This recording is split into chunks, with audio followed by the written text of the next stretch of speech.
بسم اللہ الرحمن الرحیم۔ السلام علیکم، آپ پر اللہ تعالیٰ کی رحمت ہو۔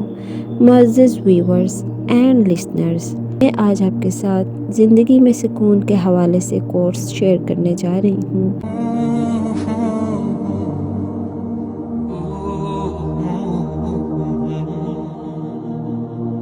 میری آپ سے درخواست ہے، اگر آپ کو یہ ویڈیو پسند آئے تو ضرور اس کو لائک کریں اور کامنٹس میں اپنی رائے ضرور دیں۔ جلال الدین رومی فرماتے ہیں، پرسکون وہ ہے جس کو کم یا زیادہ کی فکر نہیں۔ دنیا میں سب سے زیادہ مطمئن لوگ وہ ہیں جنہیں اپنے معاملات اللہ تعالیٰ کے سپرد کرنے کی عادت ہو۔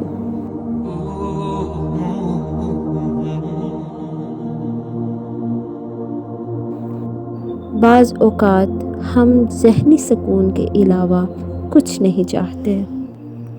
جب تم سکون کی کمی محسوس کرو تو اپنے رب کے سامنے توبہ کرو، کیونکہ یہ انسان کے گناہ ہی ہیں جو دل کو بے چین رکھتے ہیں۔ اصل تبدیلی تو قرآن سے ہی آتی ہے۔ یہ قرآن ہی ہے جو دلوں کو بدل دیتا ہے، جو رویوں کو بدل دیتا ہے، جو شخصیت کو بدل دیتا ہے۔ ہاں، قرآن ہی ہے جو زندگیوں کو بدل دیتا ہے۔ بے شک دلوں کا سکون اللہ کے ذکر میں ہے۔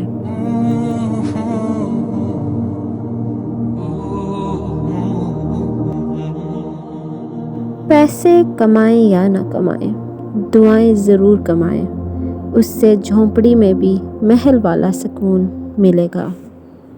زندگی ایک مرتبہ ملتی ہے، اسے نفرتوں میں ضائع نہ کریں، محبتیں تقسیم کریں۔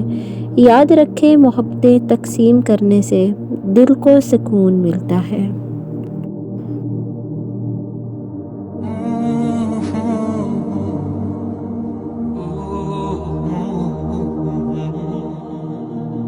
جب اللہ کسی سے دل کا سکون چھین لیتا ہے تو اس کے پیچھے کوئی نہ کوئی وجہ ضرور ہوتی ہے۔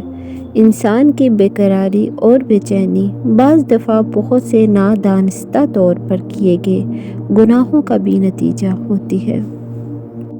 ایک شخص نے ایک بزرگ سے کہا، میں سکون چاہتا ہوں۔ بزرگ نے فرمایا، اس جملے میں سے میں نکال دو، یہ تکبر کی علامت ہے۔ چاہتا ہوں نکال دو، یہ خواہش نفس کی علامت ہے۔ آپ کے پاس صرف سکون ہی رہ جائے گا۔ محترم ویورز، اگر آپ کو یہ ویڈیو پسند آئی ہے تو اس کو لائک ضرور کریں، اور اگر آپ چینل پہ نیو ہیں تو ضرور چینل کو سبسکرائب کریں تاکہ آنے والی ویڈیوز کے نوٹیفیکیشن آپ کو ٹائم پہ مل سکیں۔ اپنا بہت خیال رکھیں اور دعاؤں میں یاد رکھیں۔ نیکسٹ ویڈیو تک کے لیے اللہ حافظ۔